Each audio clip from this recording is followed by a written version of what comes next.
જે સમગ્ર જે ઘટના જે બની હતી આખો ચિતાર આપશો અને જે ફરિયાદ કરવા પામી છે અત્યારે શું કહેશો? મારું નામ રાજન છે. શનિવારે મને મારા મમ્મી ઉપર મારા માસાનો કોલ આવ્યો કે મારા જે મામા છે એમને સીડી પરથી પડી ગયા છે અને સિરિયસ કન્ડિશનમાં છે. તે પછી હું મારા મમ્મી પપ્પા મારા વાઈફ અને છોકરાને એમ લઈને અમે તરત અમદાવાદથી વિરમગામ જવા માટે નીકળ્યા. અને જ્યારે અમે પહોંચ્યા ત્યારે બધા ઘરે હાજર હતા, લોકો ઘણા બધા બેઠા હતા આજુબાજુ. અને જ્યારે અમે એમનું ફેસ જોયો તેમના માથા પર કપાળથી બહુ મોટું ઈજા પામેલી હતી અને મોઢા પર પણ એમને કંઈક મને ઈજાઓ બીજી અલગ અલગ મેં જોઈ. તો પછી મને એવું લાગ્યું, અમને બધાને એવું લાગ્યું કે ભાઈ આ વસ્તુ કંઈક નેચરલ ડેથ નથી.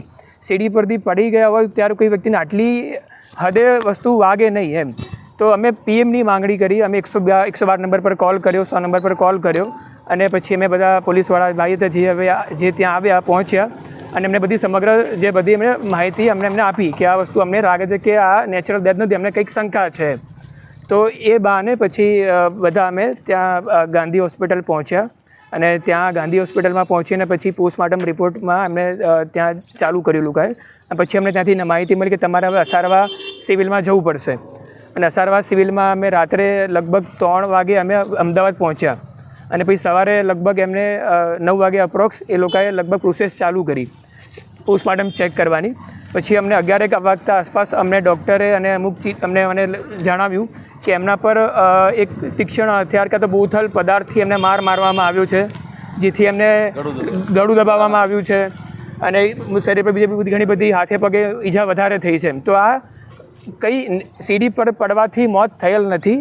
આ ખરેખર એક સાજિશ છે, પ્લાનિંગ કરીને કોઈ વ્યક્તિને હત્યા કરવામાં આવેલ છે. તો મારા માસીના છોકરા, મારા મમ્મી અને બધા ભેગા થઈને અમે FIR પોલીસ સ્ટેશને પહોંચ્યા છે કે અમને મારા મામાને ન્યાય મળવો જોઈએ. જે કોઈ ના ઈચ્છે કે કોઈ છોકરો એના બાપને આ રીતે મારીને જાય, એવું ના થવું જોઈએ.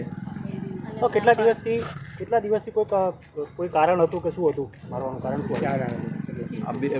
2 મહિનાથી 2 થી 3 મહિનાથી એમના ઘરમાં આ ઘર કંકાસ ચાલતો હતો.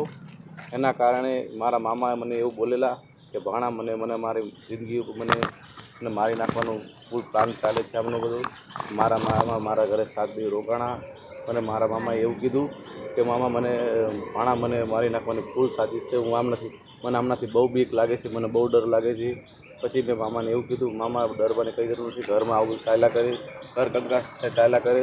પછી અમે એમને બધા શાંતિપૂર્વક ભેગા કરીને પાછા વિરમગામ મોકલ્યા અને મહિના પછી કે 25 દિવસ પછી અમને આવા સમાચાર મળ્યા કે મામા સીડી પરથી પડી ગયા છે. પણ અમને એવું છે કે આ નેચરલ ડેથ નથી, આ સમજી વિચારીને કરેલો હત્યાનો બધો પ્રયાસ છે, હત્યા કરેલ છે. આમાં આરોપી કોણ છે અને કેટલા વાર ફરિયાદ નોંધાવી છે? અમને આરોપી પહેલાં તેમનો નાનો દીકરો ઉદય, પછી મારા મામી દિવ્યાજીબેન દીપકભાઈ રાધનપુરા, એમના ઉપર ફૂલ ડાઉટ છે.